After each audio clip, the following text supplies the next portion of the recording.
90 का दशक हम में से कईयों की लाइफ का ऐसा गोल्डन पीरियड था जिसके साथ हमारी खूब यादें जुड़ी हुई हैं। ये वो दौर था जब पैसा कम, खुशियां ज्यादा हुआ करती थी, साधन कम लेकिन समाधान ज्यादा हुआ करते थे, रिश्तों में खटास कम, मिठास ज्यादा हुआ करती थी। पैरों में भले चप्पल नहीं थी लेकिन चेहरे पर मुस्कुराहट ज्यादा हुआ करती थी।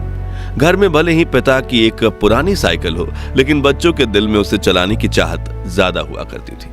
कहते हैं कि गुजरा जमाना लौट कर नहीं आता, लेकिन हम कुछ पलों के लिए समय में पीछे जाकर उस जमाने की यादों को जरूर जी सकते हैं। और आज के इस खास वीडियो में हम आपको ले चलेंगे 90 के दशक के उस दौर में जिसे देख आपके बचपन की यादें ताजा हो जाएंगी, आंखों में खुशी के आंसू भर जाएंगे और दिल कहेगा वो दिन भी क्या दिन थे। तो चलिए चलते हैं इस सुहाने सफर पर। आपको याद है उस वक्त माँ ईंट और मिट्टी से बने चूल्हे पर आग जलाकर खाना बनाया करती थी और शाम होते ही बच्चे खाने का इंतजार करते हुए माँ के साथ आंगन में बैठ जाते।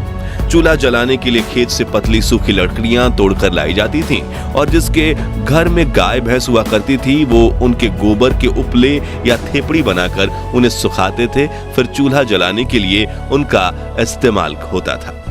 और जिसके घर गाय भैंस नहीं होती थी वो पड़ोस से या मार्केट से 1 रुपए के 2 दर्जन गोबर के उपले खरीद कर लाते थे। फिर माँ फूंक फूंक कर चूल्हा जलाने की कोशिश करती थी और जब वो जल जाता था तो बच्चों की खुशी का ठिकाना ही नहीं रहता था। वहीं जब सब्जी मंडी जाने का मौका मिलता था तो वहां दुकानदारों को कोयले से जलने वाले चूल्हे पर पकौड़े, समोसे और कचौड़ी बनाते देख मुंह में पानी आ जाता था। और सामान के लिए मिले पैसों से कुछ पैसे बचा के हम नाश्ता खाने में खुद को रोक नहीं पाते थे। उस समय ना वॉशिंग मशीन होती थी, ना ज्यादातर घरों में पानी के नल। तभी घर की बेटियां कुएं से बाल्टी भर के पानी ले आती और थापी से पीट पीट कर कपड़े धोया करती थी, जबकि कुछ लोग कपड़े लेकर नदी के किनारे बने घाटों में चले जाते थे और वहीं कपड़े धोकर नहा भी लेते थे। आजकल तो लगभग सभी के पास पक्के मकान हैं, लेकिन उस दौर में गांव में सिर्फ एक आधा लोगों के पास ही पक्के के मकान हुआ करते थे। बाकी गांव के पास मिट्टी से बने हुए कच्चे घर हुआ करते थे। और आपको बता दूं कि जब दीपावली का त्योहार आता था तो लोग अपने इन्हीं घरों की मिट्टी और गाय के गोबर से लीपा पोती किया करते और इसे काफी शुभ माना जाता। लोगों के घरों की दीवारें आला या ताक कहे जाने वाले ऐसे स्थान जरूर दिख जाते थे जहां छोटी चीजें बहुत रखी जाती थी। घर की चाबियां और शाम को जलाने वाले दिए इसी पर रखे जाते थे, लेकिन अब नए घरों में इनकी जगह ड्रेसिंग टेबल या डिजाइनर अलमारियों ने ले ली है। तस्वीरों में दिख रही ये चिड़िया उन दिनों खूब दिखा करती थी, लेकिन आज ये विलुप्त होने की कगार पर पहुंच गई है। आपने इस चिड़िया को आखिरी बार कब देखा था और इसके मधुर ध्वनि का दीदार किया था? कमेंट में बताइए। याद है रोज शाम होते ही सभी दोस्त गली के नुक्कड़ पर मिला करते थे और खूब हंसी मजाक किया करते थे। इसे लेकर किसी ने क्या खूब कहा है कि उस दौर में सहजता थी, सादगी थी, बंदगी थी। ये सोशल मीडिया प्लेटफॉर्म्स नहीं थे तब जिंदगी। बच्चे में एक दूसरे के साथ कई मजेदार खेल खेलने की होड़ थी, जैसे कि राजा मंत्री चोर सिपाही, चिड़िया और छुपन छुपाई, इक्कल दुक्कल, गिट्टियां, अंताक्षरी, कच्चे पकड़म पकड़ाई, गिट्टी फोड़, आंख में चौली, लंगड़ी टांग, गिल्ली डंडा वगैरह। खैर, इनमें से बचपन में कौन सा खेल सबसे ज्यादा आपने खेला है कमेंट्स में बताइए। और अगर बचपन में आपने ये खेल नहीं खेले तो आपने 90s के बचपन का एक सुनहरा दौर मिस किया है। वहीं ये माचिस की ताश देखकर आप में से कुछ लोगों की आंखें भर आएंगी। ये ताश वही बच्चे बनाते थे जिनके पास ताश की गड्डी खरीदने के पैसे नहीं होते थे, लेकिन अपने रूल्स के साथ अपनी ताश खेलने का मजा ही कुछ और था। याद है वो स्वादिष्ट कैंडीज जो 90 के दशक की शान हुआ करती थी। गुरु चेला जिसमें कैंडी का पैकेट घुमाने पर फोटो बदल जाती थी, पान पसंद, मैंगो बाइट, चटपटी कैंडीज, एक्लेयर, किस्मी, इमली की गोली, खाने वाली सिगरेट, जेम्स, आम पापड़, कप में मिलने वाली स्वादिष्ट जेली और मिल्की बार। ये कुछ ऐसी कैंडीज थी जो पूरे भारत में जोरों शोरों से बिका करती थी। खैर, इनमें से आपकी पसंदीदा कौन सी थी? कमेंट्स में बताइए। ये वो गलियां हैं जहां हम क्रिकेट खेलते वक्त जीवन की सभी समस्याएं भूल जाते थे। बच्चे बारिश के पानी में छपाक छपाक करके दौड़ते थे और अगर एक पुराना टायर मिल जाए तो छोटी सी लकड़ी की मदद से टायर को धकेलते हुए रेस लगाने का मजा ही अलग था। ये वही मोहल्ले हैं जिनके साथ हमारी सैकड़ों यादें जुड़ी हुई हैं। ये वही पेड़ हैं जहां देश के लाखों बच्चों को प्राथमिक शिक्षा मिली है और जिन बच्चों को स्कूल जाने का सौभाग्य प्राप्त होता था वो महंगी बेंच नहीं बल्कि ऐसी लकड़ी की चारपाई पर बैठकर पढ़ते थे।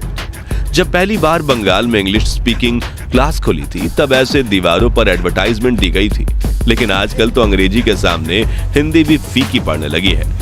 अब नजर नहीं आते ये डाकियां जिनकी साइकिल की घंटी सुनते ही घर में खुशियों की लहर दौड़ उठती थी। पोस्ट ऑफिस तो आज भी हैं, लेकिन खत लिखने वाला कोई नहीं।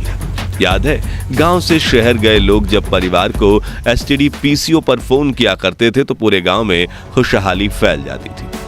प्रेमी प्रेमिका तय किए गए समय पर एसटीडी बूथ के पास बैठकर एक दूसरे को फोन लगाने की राह देखते थे और सिक्के खत ना इसलिए बात करने से ज्यादा ध्यान सेकंड्स पर होता था। लेकिन यार, मजा बहुत आता। ये वो दौर था जब कांच की बोतल में तेल और रस्सी डालकर घंटों तक जलने वाली चिमनी बनाई जाती थी और रात को लाइट जाने पर इसे जलाकर घर वालों के साथ खाना खाया जाता था। याद है, उस वक्त हमारी दादी नानी सिलबट्टे और मूसल में ताजी सब्जियों को पीसकर स्वादिष्ट चटनी बनाया करती थी। आटा पीसने के लिए घर पर ही 2 पत्थर वाली घटी यानी चक्की का इस्तेमाल किया जाता था। कुछ के घरों में मिट्टी के बर्तनों में खाना बनाया जाता था और खाने की हर बाइट में आने वाली मिट्टी की खुशबू मन को प्रफुल्लित कर देती थी।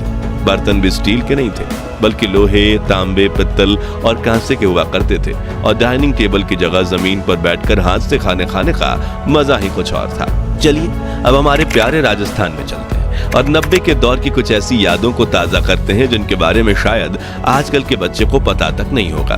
तो उस वक्त राजस्थान के गांव में कई लोक नृत्य करने वाले समूह आया करते थे, जिनमें कुछ लोग स्वदेश में बने म्यूजिक इंस्ट्रूमेंट्स बजाया करते थे और कुछ उस मधुर धुन पर नृत्य करके गांव के बच्चे बूढ़ों का दिल मोह लिया करते थे। गांव शहरों में कठपुतली का खेल भी होता था, जिसमें कलाकार लकड़ी से बने गुड्डे गुड़ियां नचाकर खूबसूरत कला का प्रदर्शन करते थे। लेकिन समय के साथ ये कला ठंडे बस्ते में चली गई। मोबाइल फोन और वीडियो गेम्स के जमाने में बच्चे असल मनोरंजन भी भूल गए और जिन कलाकारों को कठपुतली का खेल देखने में दर्जनों लोगों की भीड़ जमा होती थी, उनकी आज कुछ दर्शकों के लिए भी आंखें तरस गईं।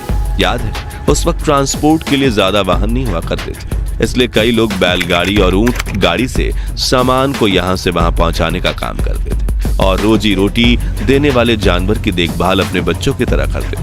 90 के दशक के गोल्डन टाइम की बात करें तो ट्रेन का जिक्र ना हो ऐसा तो हो ही नहीं सकता। उस वक्त सिर्फ कुछ लोग जहाज में सफर कर सकते थे, इसलिए देश की 99.99% जनता के लिए दूर सफर करने के लिए ट्रेन सबसे पसंदीदा साधन हुआ करती थी। एसी वाले डब्बे तो नहीं थे, लेकिन मन में सफर करने की चाहत जरूर थी, जो यात्रा को खूबसूरत बना देती थी। उस वक्त बस से सफर करने की खुशी भी कुछ कम नहीं थी। नौकरी पर जाना हो या कॉलेज, शहर में जाने के लिए बस एकमात्र सस्ता जरिया थी। सुबह सुबह बस स्टैंड पर बड़ी लाइन लग जाती थी। उस वक्त तो गाय बैल को भी सड़क पर घूमने की आजादी थी। दोस्तों, आजकल की शादी बारात में दूल्हा जितनी महंगी गाड़ी में बैठता है उसका उतना ही ज्यादा भौकाल माना जाता है, लेकिन उस वक्त के दूल्हे सज धज कर घोड़ी चढ़ते थे और ढोल नगाड़ों के साथ बारात लेकर शादी करने जाते थे।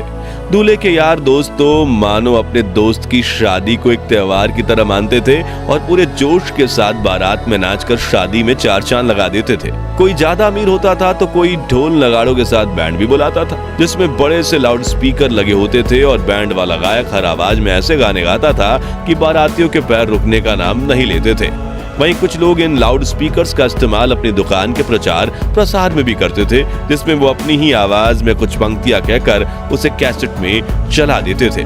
खैर दोस्तों, हमारा वो सुनहरा बचपन तो वापस लौट कर नहीं आने वाला, लेकिन हम अपनी यादों को ताजा करके कुछ पल की खुशी का अनुभव जरूर कर सकते हैं। तो अब आप भी कमेंट सेक्शन में अपने बचपन की ऐसी यादें बताइए जिन्हें याद करके आपकी आंखों में खुशी के आंसू आ जाते हैं। और ये वीडियो अच्छा लगा हो तो इसे लाइक और शेयर करके 21,000 लाइक्स के लक्ष्य को हासिल करने में हमारी मदद कीजिए और इस सीरीज के अगले पार्ट के लिए चैनल को सब्सक्राइब करके पास वाली घंटी जरूर बजा दीजिए। धन्यवाद।